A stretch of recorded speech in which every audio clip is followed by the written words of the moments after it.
Okay. You cannot.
Can you hear me?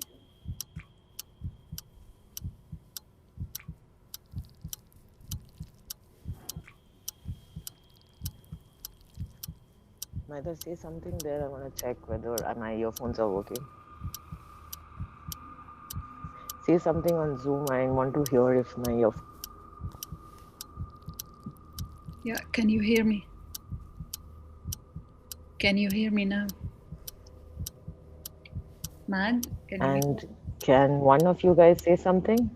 Christina, Uli, or... Hello. I'm here. Yes. Do you hear me? Yes, I hear you. Do you hear me?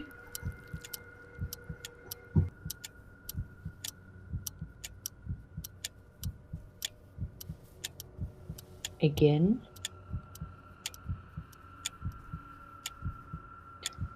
Can you all mute the mics, please?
Hello, everyone. Welcome to the second day of the Embodied Arts Festival, where we went through right now the theatre play Ascension, Intimate Bodies and Forbidden Stories, directed by Dr. Maiada Aboud.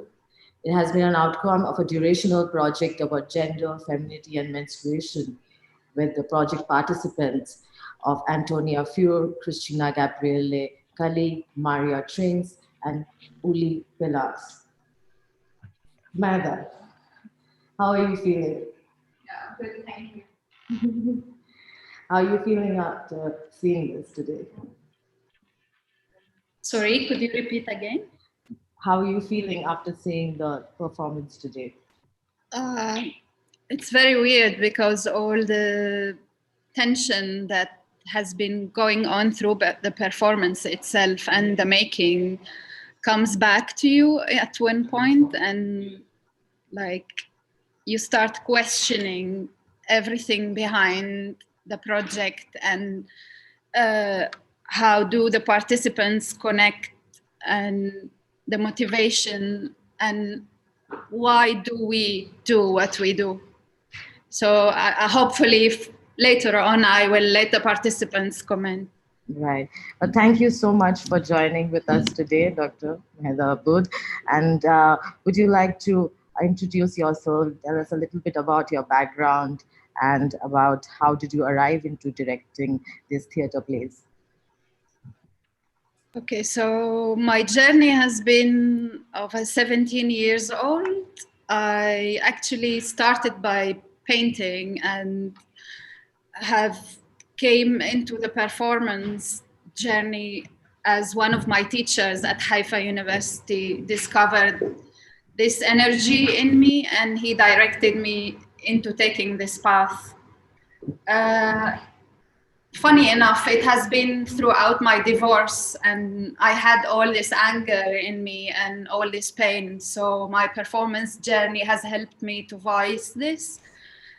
And throughout the whole procedure, this mechanism has proved itself as a productive mechanism, and that's why, and that's how I came to taking this path into directing projects that are involving community and trying to influence and affect others the way my art affected me personally. Thank you. Apart from Dr. Maiada Aboud, who has been with us at Oyoun today, we are lucky to have Christina, Uli, and Maria joining us from their spaces. Would you like to introduce yourself, Christina? Yes, I'm Christina, and I'm living in Berlin and finishing my master actually. And I'm also like doing a lot with performance, theater, and dance. And like the main concern is always, or the main point is always body, going from body as a social or material thing. Depends on which project I'm working on. Yeah. Uli. Hey, yes, my name is Uli. I go by he or they. And yes, I'm.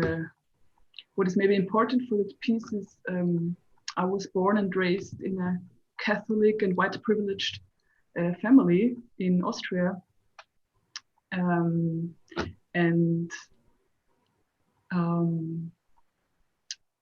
yes, also do a lot of dancing, performing, and theater works. And I'm very new to Berlin, and a friend proposed me that performance piece, the theater project, which was very funny. And maybe I will come later on that, elaborate later on that. Sure. Thank you.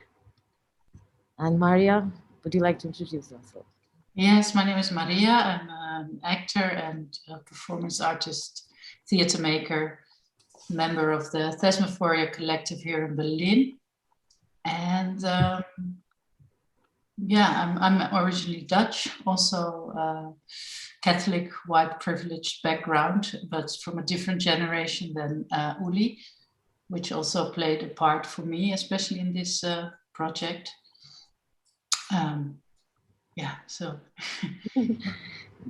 Nice to hear how you have all have been really eager to say more about things that you have about the project. So, Dr. Maiada Aboud, how would you like to define your project? Okay, before defining the project, I want to accredit Antonia, which is one performer in this project as well. She is of an Iranian background, and she is based in Berlin as well. Sorry, could you repeat the question? No, but that's good, thanks.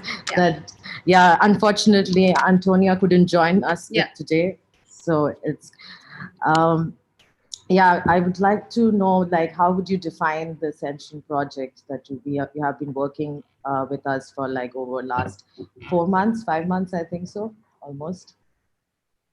Yeah, so this project has been really interesting for me personally, because I come from my endurance journey, and since I arrived to Berlin, I was trying to get engaged with a community project, and I've auditioned 15 different women from various cultural backgrounds.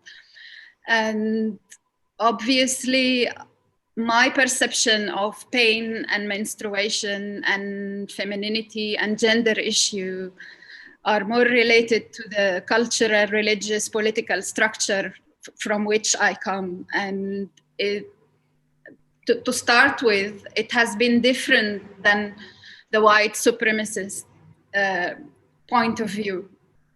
But throughout the auditioning process, while talking to those women and addressing the various topics that we touched upon, I came to know that pain is a common theme or common issue for most of the women I spoke to, and each woman had really like strong experience, or each person, because they're not all women, had a different pain and hard stories to tell, whether it's physical, verbal, sexual abuse, and stories that are really hard to communicate. And throughout the project, we've been touched. Like, the more I spoke to them, the more we connected on this level of pain, and how do we communicate it and how do we share it.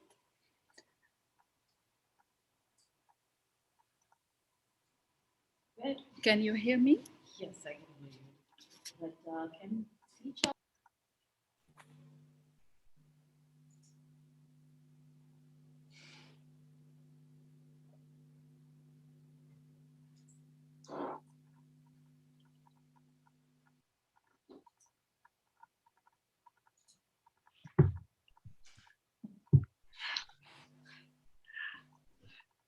So, as I said earlier, the project started on a personal level, and then it moved to finding common language with other people who shared my pain and those issues surrounding menstruation and femininity in general. And the more I dived into this topic, the more I realized that for us all, or like those who bleed, or whether you identify as what you've been born to accept or accommodate, or whether you don't identify with your born identity, you always have this social, religious, and political pressure for you to not really like always conform, not divert from this path. And the more you identify with a different type of identity, the more you struggle and the more pain you will have. So this was, Thank you.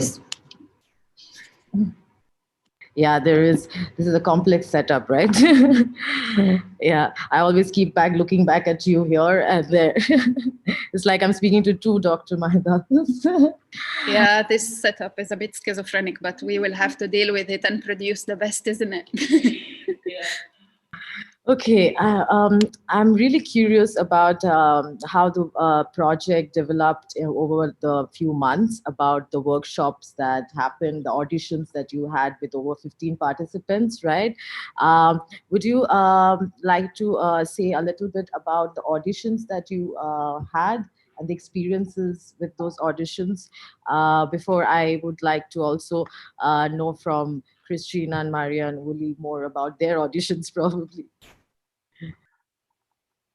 Yeah, so following the auditioning period, we kind of were supposed to step into the workshop space and work together as like physically together. And that was actually a main, throughout the pandemic, that was like a main challenge for us all. And I think my performers have also struggled as much as I did to find a common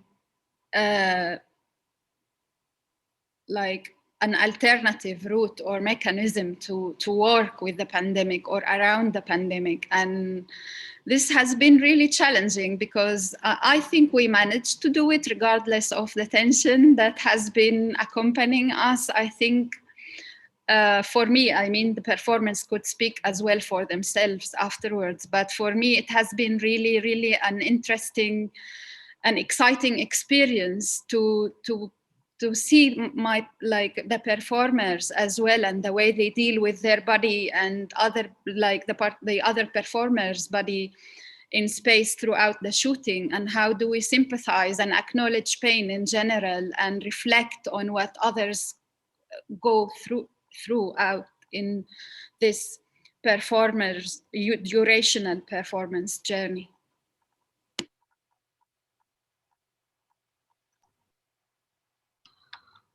Uli, can you hear me? Yeah. Yeah.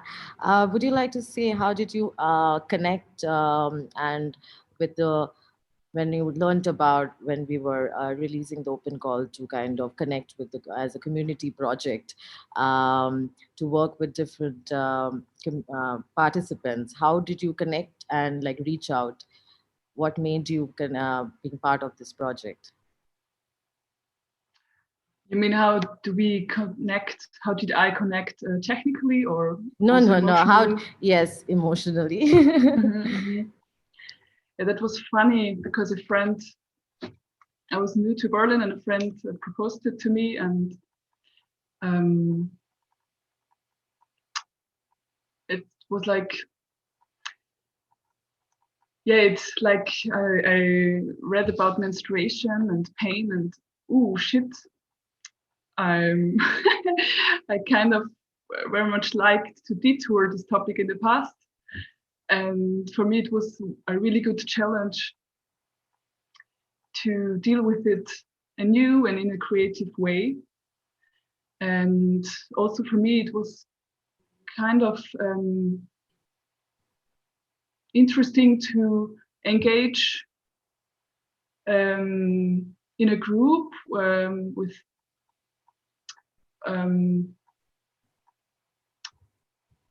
different genders, and also the question about who is in the group, how do we all engage with which experiences, which feelings onto the topic, what are our commonalities and our differences at the same time. This was very valuable for me. Right. To listen to all these different stories and how they deal with that kind of functional thing, right? But society is constructing so much on this topic, and it's I think it's very funny. Right. Yes, that is what we have been trying to explore here. Like, how do we deal with our experiences, daily experiences, everyday performances? And Christina, can you hear us? Christina, yes. Would you like to say how was your process during this project? How did it start for you? So the process started with a phone. Do you hear me? Yes, yes, I hear you. Okay, with a phone call with Maiada, where she asked me a lot of questions, and the questions weren't so easy to respond. Actually, I found them pretty deep, and also like on different issues. But I felt kind of safe responding the questions because I felt and I still feel that Maiada is really like very concerned about the subject, actually, like honestly, and also very like sincerely connected to yes, to political issues. So I was like confident sharing it. Thank you. And Maria, for you? Yeah, well, I found out about this project through Facebook, and I had the same as Christina, long conversation with Maiada. For me, this project has it has so many aspects because it's very personal, because it's very physical, as Uli as well said. You have your period and blood comes out of your body, and but yet there's this whole society that puts all these things on us. And I've lived in different countries, so I've had different experiences in different countries as well. And also for me, it's very personal because I'm almost at the end of my living with my period. So there is also a very emotional thing, personal for me. It was very difficult because of the pandemic. I think if we would have been able to meet in real life and do a physical workshop together, it would have been, amazing. But the last day where we actually filmed our performances was fantastic, because we finally got to see each other performing, and there was a beautiful focus and concentration. So I'm glad we got to experience that at least. And I really hope we can do this live. So we can really get that feeling that we have and give that also to a live audience. Yes, that's definitely true. Due to the current circumstances, how to like, Maida, how did you deal with this process of speaking about performance art and the how to connect with the audience? Would you like to say how was the process for you? Well, I can clearly say that on top of the natural enduring journey with your own body, you have to endure the pandemic as well. So all in all, it becomes a complete full endurance mechanism where we have to tackle and handle everything.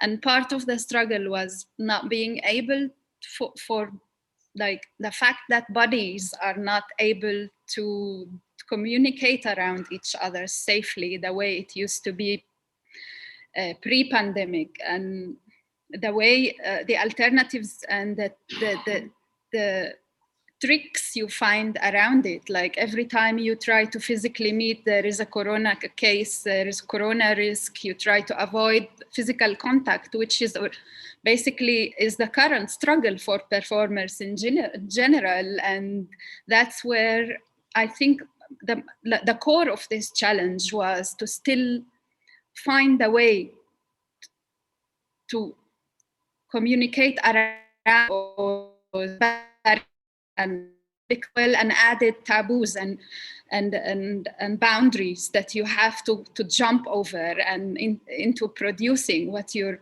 meant to produce once you decided to do it. So I think for us all, and Antonia on top of my participants as well, who is not here today, we managed to create or find this bond at the end of this journey where we, I think, managed to connect despite the physical distance, but even within the performance itself live, when it happened eventually, we kind of felt each other's emotionally, and we really identified with each other's bodies. And throughout this numbness or hardship, or when Oli banged or smashed the eggs, and we kind of felt this physical touch, even though it didn't happen on stage.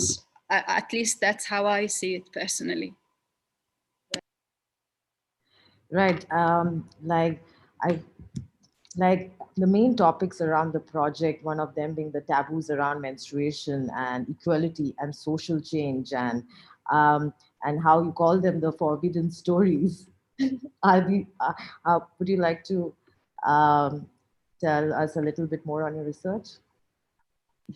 Yeah, so the forbidden stories for me is really like the most sensitive aspect within my practice, because to reflect on my background, I was born Palestinian and among the minorities. So I was born on top of that Christian and a woman. So I had to travel a long journey to kind of step beyond my born identity into being or identifying as a fluid person. Whether it's my gender identity, political identity, or national identity, even though I don't have a national identity, but yeah, to find how do I deliver and pass the pain inside me, and the political struggle on top, having to be Palestinian and living under the Israeli occupation as well. So for me, my performance journey got to its peak when I started delivering the message from the margin somehow, and funny enough, that's where I connected to my body more as a home. And that's where I found myself when I stepped out of my shell, out of this box where I was supposed to identify with, whether it's religious, political, or social.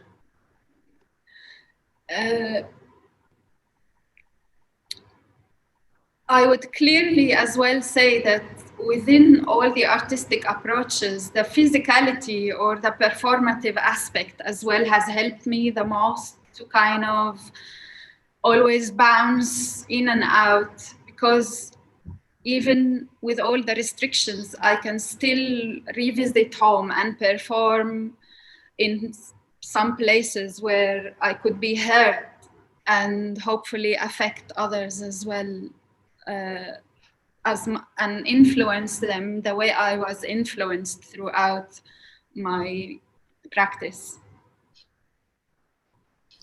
Thank you. I would like to ask Uli, all of you actually, where did your interest in like performance art come from, and how would you relate that to your cultural background?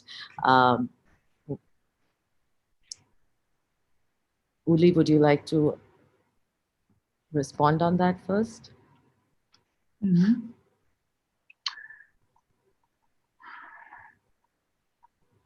My interest in performative art simply, when I think back to childhood, it simply derives from, I think, being able to express stress in the body. I can remember it very much was related to play with myself, like and when I think back, it's pretty much, I think I compensated a lot of bodily stress at the time. And yes, more and more, through, for example, the queer feminist communities, I was politicized in Austria.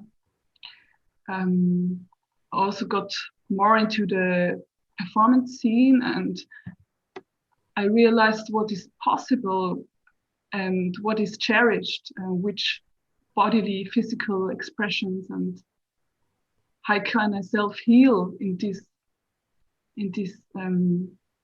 bodily expression,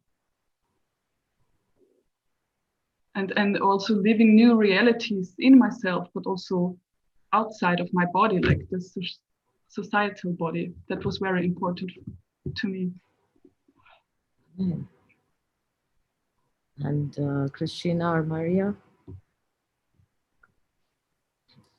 Yeah, for me, it's been, well, I mean, I've been on stage since I was very, very young. It's always been, yeah, my passion. I have been pushed into another career, but theater and performing has always been my side career. And recently, the last 10 years, I've been a full-time artist. But it's always been there. I've always wanted to tell stories, entertain, educate, train. I think for me, theater or performance or drama as a way to express yourself, yeah, it's very important. And I believe it can be very, like Uli said, healing. It can teach you a lot. It can teach other people a lot. So yeah, it's a very important part of my life and has always been an important part of my life.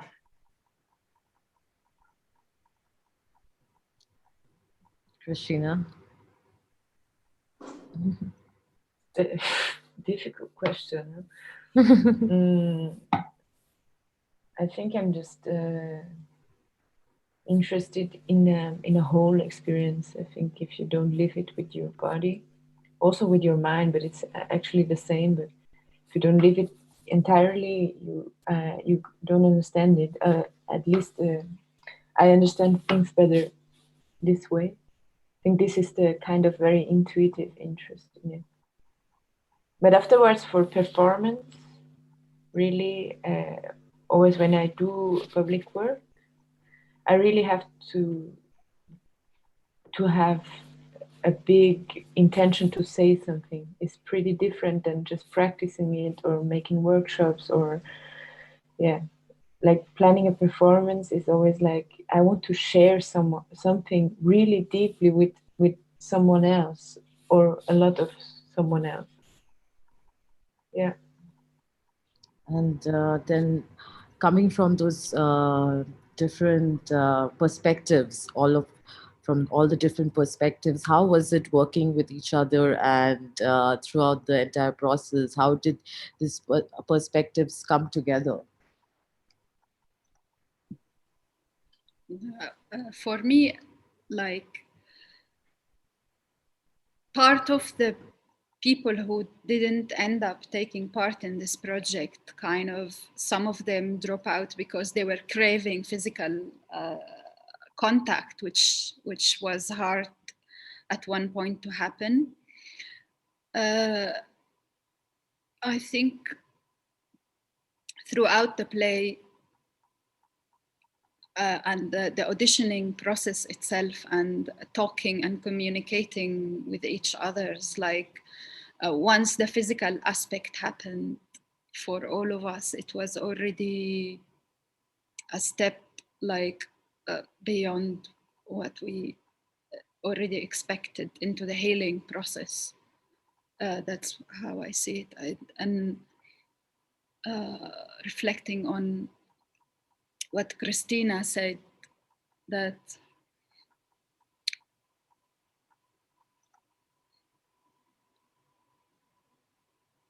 the therapy of being affecting and being affected by others throughout the performance itself.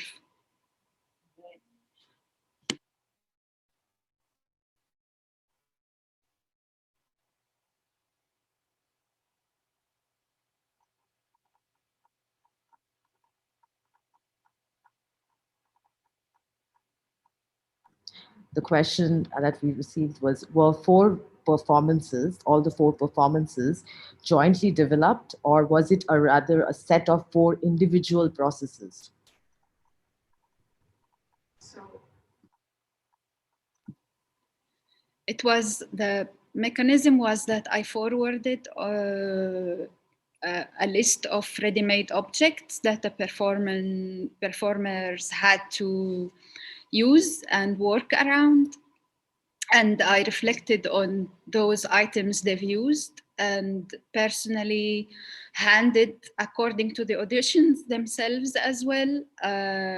Maybe sometimes I saw something as too personal for one of them, so I handed the task for another one in order not to be really emotional or really, even though they could see the pain, their pain going or projected throughout another person. For example, Oli's piece.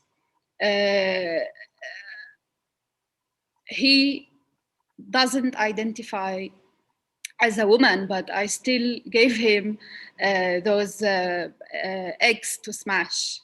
It's all debating around the personal struggle, but not personally relating on stage. So I kind of circulated those tasks around for all of us to kind of identify and work physically around.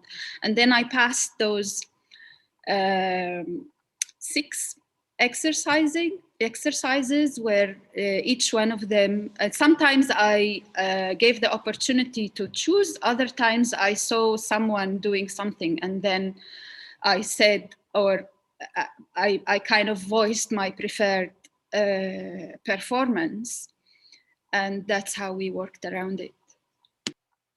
Okay, that's interesting, and I'm really curious to learn now, like how, like when you said that you made choices of the materials to be used, or the way to represent, like with the eggs for Uli, how was that, Uli, for you when that came from Maiada? Would you rather?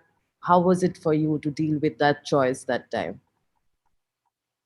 It was like still a choice between 6 settings, between 6 stories. So I could have detoured it, but for me it was pretty much it was fitting. Like I interpreted the X. You can, of course, you can interpret it differently. For me, the X, it was relieving to smash ovaries, for example. That's how what I made out of it. And to, at the same time, not be essentializing bleeding on a gender. That was very important for me, for example. So yeah. Right. And like, how was it like when you actually did it? Like, how was the experience?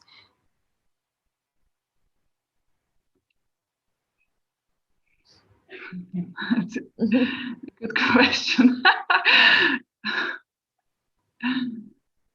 Because yeah, at the moment on the stage when you record it, so much stuff in the brain, in the body goes on.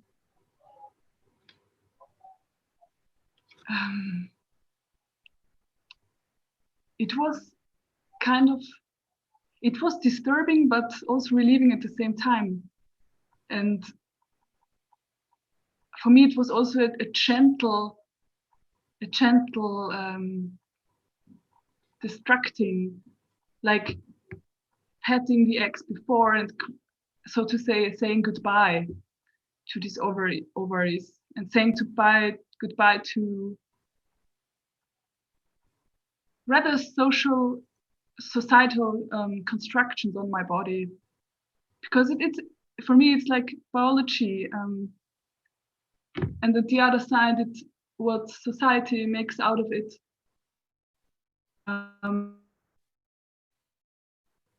So it was quite of a tension, and this also felt this tension while I smash them.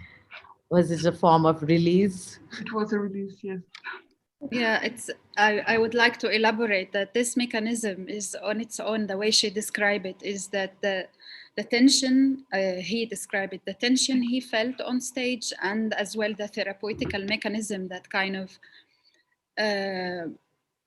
is felt at the same time. And that's the layers I really hoped we reach, like, as performers.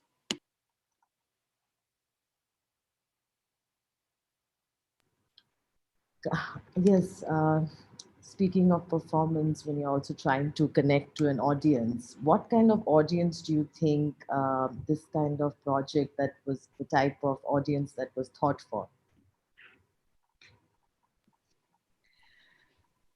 I would, when I started, it was kind of a narrower audience where I hoped to address people coming from cultures where I came from. Like, it was narrowed down to influencing other Arab women because my surrounding was, or my story, personal story, was mainly affected by my society. But then traveling along and moving to different cultures, then the targeted audience expanded. And now that this project mainly, I hope to address anybody with pain, and mainly those who bleed and those who can't talk about something that is supposedly one of the most natural things that we're born with, which has become a taboo to debate and talk. And that's, like, for me, the most surreal aspect of our society in general, where I was born to bleed and I can't even talk about my period. When you have pain, you can't talk about your pain. So this play is a play addressing mostly people who have this struggle or have pain and can't communicate it, whether it's menstruation or abuse. It's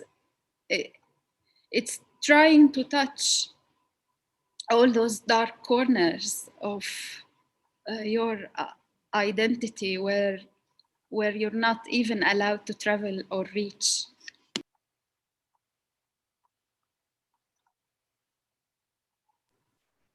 And while you said about these taboos again, it reminded me about about the verbal communication that is embedded in our culture and how we deal with that every day.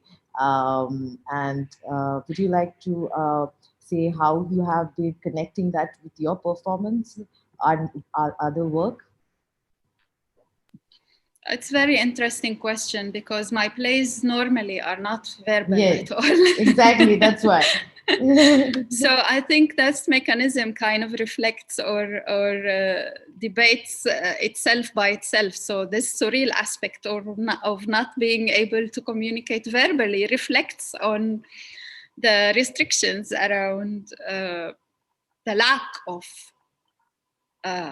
verbal communication in general. So at least those performances allowed those women to verbalize the things that they were not allowed to voice. So that takes me back into performance as being a therapeutical or a healing concept, because once you travel beyond the verbal communication, I think that's when you reach a deeper side of your character, and that's when things become emotional rather than like verbal. I think there is much more layers, tension and strength to the message in general.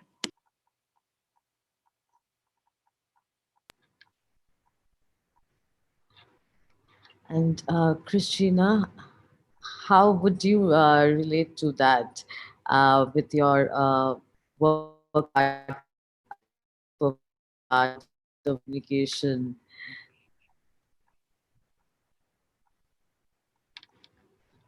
Always the difficult question. No.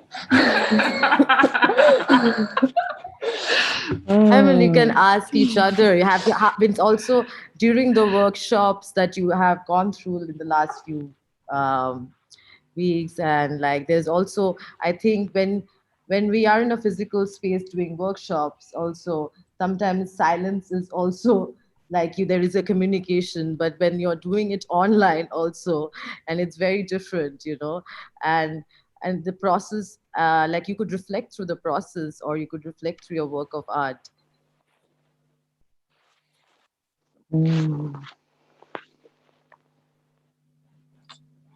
I think to use words to understand each other is very complicated. I think it doesn't work a lot. For real. I think Christina was the one who was always keen on having physical or performative aspects, but rather not verbal. So I think choosing her on this one was really... I think this is the answer. I don't know. Exactly. I mean that's what it is. How are we dealing with these things? Yeah, thank you. I think that was yeah. Okay. Yes, I have also Go for it. something to say. Maybe which also has to do with my cultural background. And also this colonial stuff, that it's so much about words in this society here. So much of verbalizing, always having the need to articulate and verbalize. And that these kind of performances without words, very nourishing to articulate in another way. Yeah, that was important, because I often struggle with words, as you may witness at the moment. No, but it's good. It's good. It's good. For real. So it's very exhausting often to have to find words. And, yeah, I think that's the beauty of performance, no, the using your body and not to have to always use the articulated and constructed words. Then you can really use your senses in communicating, and that's the true beauty of performance art. Sometimes I feel. Yes, and as you said about healing, and you said about nourishing, and that's something I felt like through all the struggles that you all have gone through. Also, there is a collective healing process. Sometimes it's possible through also doing all, not necessarily verbally. And how would you like to continue this? Because this has been a project that has been growing, right, for you? Yeah, that's an interesting question, because I think I want to take the auditions further, because I realized that throughout those 15 auditions, there was like loads of rich materials and things that I really want to still touch upon. And hopefully soon those corona tests and the regulation around it, it's becoming as a pattern. So maybe it will help us to kind of travel towards each other's bodies more and more. And I would still as well like to collaborate with the performers I've collaborated with throughout Ascension. I think I definitely want to take this further into different places as well. I want us all to be live together on stage, and maybe getting closer to each other's bodies and building this of where the suffering or the endurance mechanism kind of unites us and kind of builds a more solid structure than more than 4 cubes presented on the screen. Because the way I see it is that the live aspect as it is now, or at least the live aspect that exists and the physicality that exists within live performances in general, it has been there for us when we performed in space, but some of this concept kind of unfortunately tends to get lost when this type of performances performances are projected on screen and the spectator or the viewer is not really physically there and reflecting and touching and feeling the energy in space. So yes, so mainly into 2 different paths. One is more physical and more collaborative and taking my performers onward with this project, and writing about, like maybe writing an article about those auditions anonymously, or reflecting on all the pain and the struggle I kind of felt throughout the auditions, because the auditions themselves were really, really, really hard to listen to. And I'm really glad that those people managed to and allowed me to have the pleasure and to share this with them when they opened up and spoke to me. And at some points I really felt emotional, because even addressing them, I wasn't at times thinking that they will put the cards on the table and open up their dark corners the way they did. So I really am appreciative for each one of those 15 people, and especially to the performers with me now tonight. Thank you. And thinking about reflections, I would like to also ask Maria about what would be your reflections from this journey? And I remembered also, you said one of the things that one of the older participants, and how it kind of also brought that perception kind of brought into your development of this, your piece as well, right? Yeah, because when we first started out on individually sending videos to Maiada, and from those videos, I think the stories were developed. And then I kind of got the story with the chicken liver and the blood. And for me, especially when I was doing the performance on stage, the bowl that I had next to me was getting really empty. So it was like I have to grab my last period almost, like this is my last. And I was like really holding on to it. So I became very emotional during the performance. And yeah, I mean, in general, period, even here and nowadays, it's not something we talk about a lot, and especially not when I was young. And we don't talk about the pain, but we also don't talk about the pain at the moment that you don't have your period anymore and you're not fertile anymore and you can't be pregnant, or, you know, even though I don't want to be pregnant, but it's just going to stop. So it was kind of very, healing, or in a way for me, very good to process that part of my life. Like, okay, this is the end of my fertile life now, and I'm reaching for my last periods. And so in the end, even though that story wasn't the story I started with, which was probably more the one that Uli ended up with, really connected with me as well. So I think that's the beauty of this performance, that everybody, even though the stories got twisted around, everybody can in a way connect to that story. And I connected to it because my bowl was ending, but maybe somebody else connected to it because of all the blood or the pain, or because there are so many aspects. And that's why I also think it's so I mean, I'm okay with talking, but I just love the fact that we didn't speak.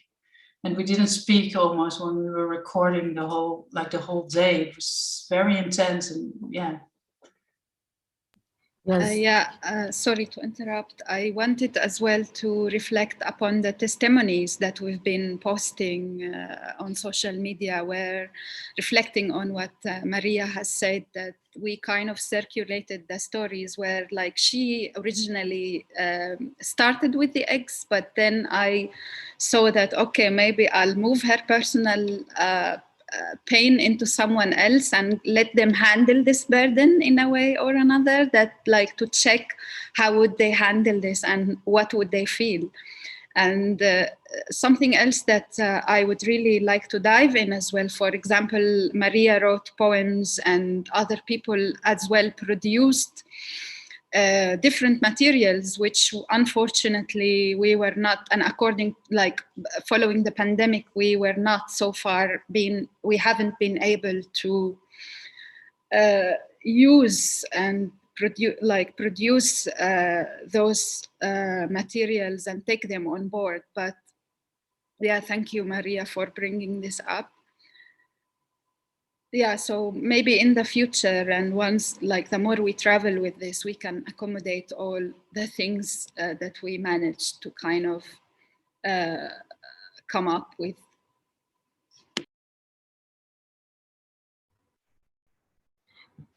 Would there be any other like reflective thoughts of the process from you all during the journey? And I really appreciate, Maria, to say that today also, that the day of the performance, that how the intensity, the difference, that you don't need to really speak. And also today, while we are sitting and trying to discuss this, it is solely to kind of connect to other people who are also going through the same thing probably, and would like to learn from you how you deal with it. And this I hope that we all reflect and connect with all the different perspectives that you brought in today. Thanks a lot for that. And I would love to know if you have any more reflections that you would like to share with us today.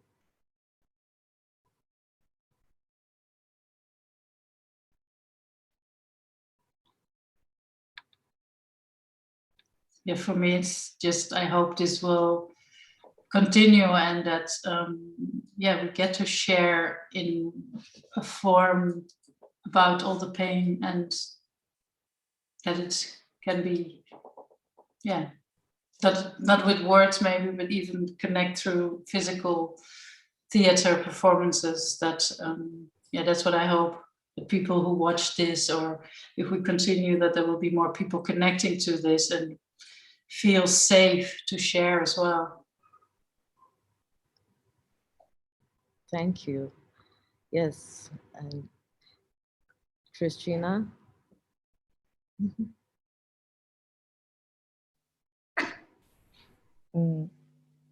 I think I just felt the subject, or the subjects are very vast, so we can do a lot. We can, it is just like a little beginning or something. It's like really big, the subject.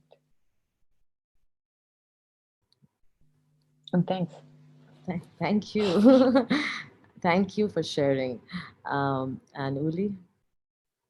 Yeah, I also share these thoughts from Christina, that you can see on it, feel on it, on the whole spectrum of intersectionality. And we just started. And I would be also interested to exchange with people and who bleed or wish to bleed, who were brought up in another cultural context than I was. That would be very interesting to me, to have this exchange even more. And thank you, Maiada, and to Oyoun for having this space, and to all of you, Antonia, Maria, and Christina.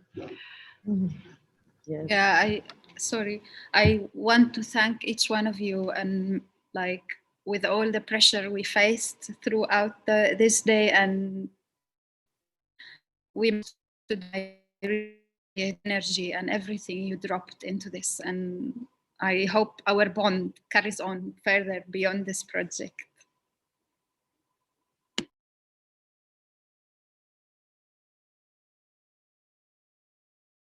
Would you like to reflect back on the fact that it's just the beginning, as Christina said? Well, as everything in life, there is a beginning and there is an end, and hopefully nothing would stop us other than death. So as long as we breathe and we chose the art to as a journey, we can always produce with pain or without pain. It's a mechanism that at least I can, out of my personal experience, I can say it's really effective. So I hope other people could see this effectiveness the way I see it. And I would like to finish by wishing peace to all bodies, non-verbal peace and existence, and safe journey regardless of gender issues, politics and religion. Yes, same here. I also would like to wish everybody love your own body, love everybody, and thank you everyone to join us and learn about our processes, learn about our journey. And we hope to wish you all that we keep continuing on this path together. Thank you, Mad, for the effort throughout this project. And I finally want to thank Oyoun for allowing us to work on this project. Thank you, everyone, for joining us today. It has been a really nice evening, connecting and reflecting with the participants of Ascension. And yes, and wish you all a good evening. Thank you.